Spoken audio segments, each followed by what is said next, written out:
Hey everybody, Alex at BP Autosports again, and we're here for the second video in the 2JP build series. In the first video, we put together this merge collector.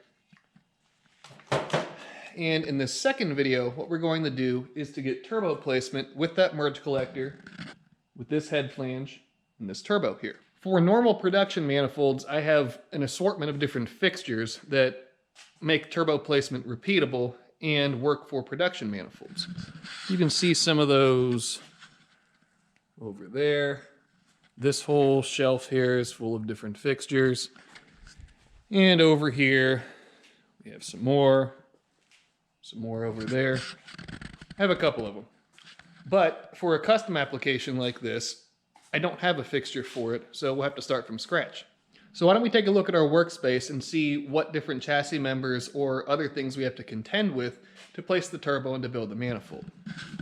So if we come over here, you can see it's a fairly open space. However, right here is going to be our tightest point that we really have to pay attention to, not only to not hit it with one of the primary pipes, but to allow the manifold to be uninstalled should it need to be, for engine service or any other reason. On the front side, you can see there's this nice pocket in this area right here, where this is where the collector will sit and where the turbo will be located at. So the first order of business will be to open the head flange up, get it fastened onto the side of the engine, and to unfold the engine hoist right here, which will allow me to dangle the turbo in there and get my placement.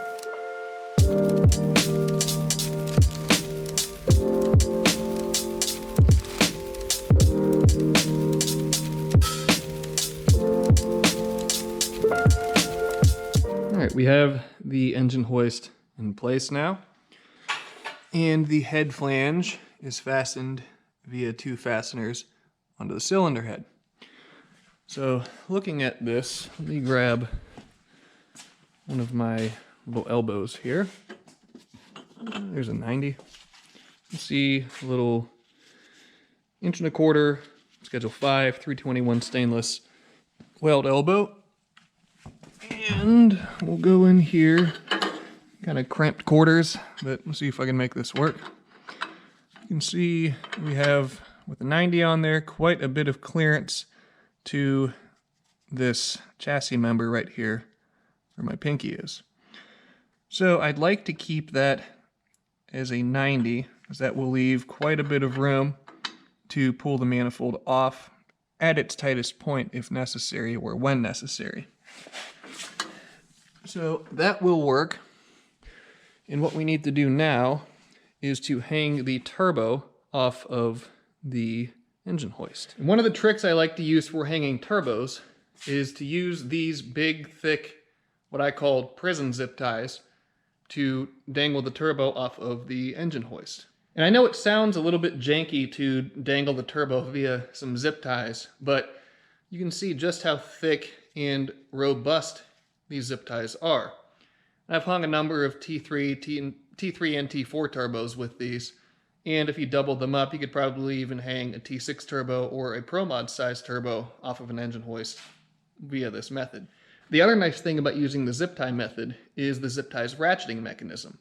So if the turbo isn't hanging exactly the way that you would like it to, or if you need to kick it one way or another, what have you, the ratcheting mechanism allows for finite adjustments, and it allows you to dial in your turbo placement exactly where you want it. So now the next order of business is to take those zip ties, hang the turbo with them, and dangle it into the engine bay to see where exactly this turbo is going to sit at.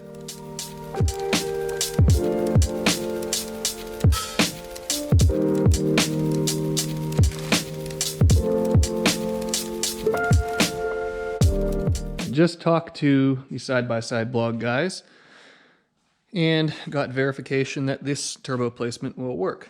So you can see how this zip tie deal works. You can see I have the main one holding to the center cartridge, and then this rear one here is pulling up on the turbine housing, since the turbine is heavier and the compressor to kind of level it out. So I'll show you guys on the other side. Actually, we'll go around this way. What our placement looks like. I think it looks pretty cool. So there's plenty of room between that bar and the housing. Plenty of room between the turbo and the engine. Plenty of room up here for an intake tube. And plenty of room on the back side to run the exhaust. So I think what I'll do now is I figured that this 45-degree 2.5-inch scheduled pipe elbow will work well with this collector to get me the angle that I'm looking for on the collector and the turbine inlet. So I'll go ahead and cut the collector to fit this. We'll get it welded up, and we'll get it marked and then welded up. And then we will move forward from there.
All right, I have my 45-degree elbow tacked onto the collector. As you saw, the inside of the collector is all fully welded. And no more burrs, no nothing. It's ready to flow, ready to make some power. So from here, we'll go over, double check that my permanent marker marks were correct and indexed correctly. If that is all well and good, then it is time to weld the collector up, weld to the turbine flange, and it will be time to locate it. Kind of a weird angle, but we'll see how well it works. You can see, put this in here, and that leaves plenty of room to this chassis bar, plenty of room to the engine, and plenty of room to snake primaries all around and make this manifold work. And I have indexed the pipes on the collector in such a manner that it allows me plenty of clearance to run the primaries the way that I would like. So this thing is ready to weld up. We're all set up on the purge block here. And fun little fact, you can use these T3, T4, T6 purge blocks to weld V-band flanges. The different size rectangular flange patterns do lend themselves quite well to most size V-band flanges. So we're set up. It has, on the other side, a little purge port for to connect to my quick disconnect purge hose. So we'll go ahead, connect that, and start purging. There we go. You can hear gas flowing through. What we're trying to do is displace the oxygen out of this piece, so that way it doesn't have any nasty oxidation happening on the inside of the piece as we're welding. We're essentially shielding both sides of it. So I'll let that flow for a minute, and then I will get to welding. That's what you guys will see next.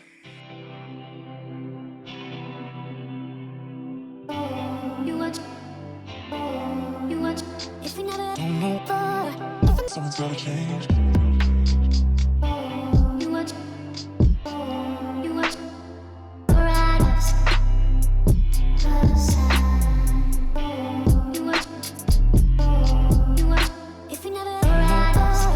Someone's gotta change.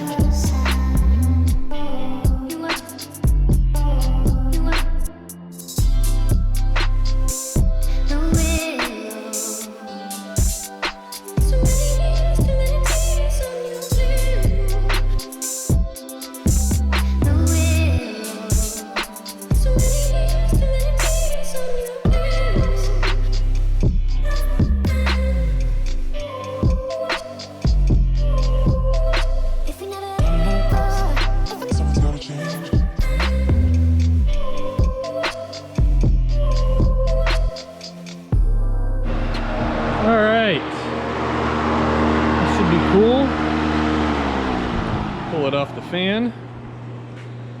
There we are. You can see I did a bit of a freehand weave between the elbow and the collector. I do that just to put a bit more metal down and make it a bit stronger. Inside of the turbine flange is welded. You can see nice transition between collector and elbow. So this thing is ready to get located now. So the next step is to actually fasten the collector to the turbine flange. So I have to get my mock-up clamp. And from there, once I have everything re-leveled, because this will weigh down on the turbine housing and try to kick the backside of the turbo down. After that is set up correctly, what I will do is cut some stainless bar stock and tack it between probably two of the exhaust ports to two of the inlets on the collector. After those pieces of bar stock are tacked, I can undo the clamp off of the turbine housing, unbolt the head flange from the cylinder head, and then I will have my turbo location, or flange locations rather, and I can start stringing some primaries. So let's go ahead, put the collector in here, and start seeing about the lengths of bar stock that we need to cut.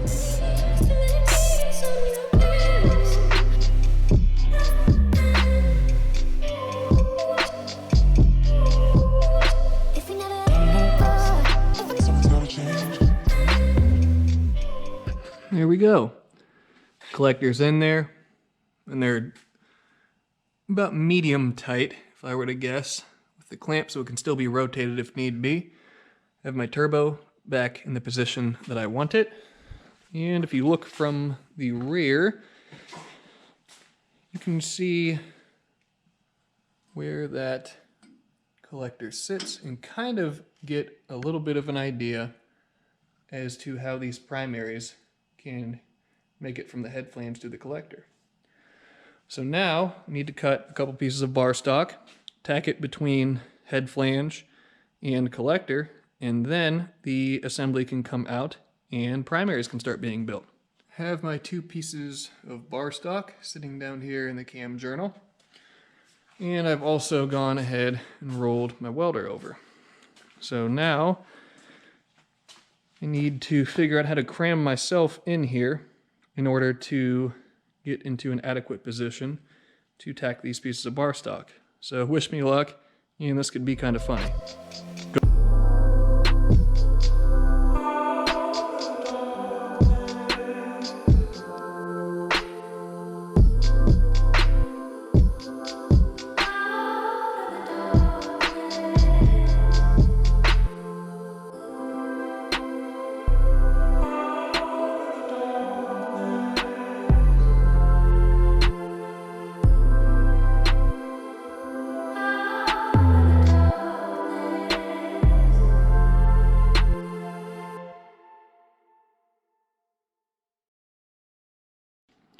Check that out, looking pretty sweet. So you can see pieces of bar stock tacked between head flange and collector, like I said.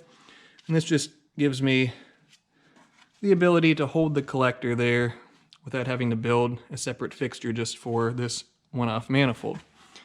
So it looks like we'll have plenty of clearance all the way around to build these primaries. Look at it from the back, it has a real nice swoop to it. See how kind of comes in and then swoops back up around. I really like the aesthetics of what we have going on here right now. So let's pull it out of the chassis and take a look at it on the bench, kind of brainstorm some ideas of primary routing. Here we have it out of the rig. And it's always a little bit easier when you put it here on the bench to fiddle around and try to figure out how to route some of these things. So see it from the top side there. Go ahead and flip it over just to give the other perspective. And I got a little bit more aggressive with my collector location due to the fact that this is on plates as opposed to normal factory mounts.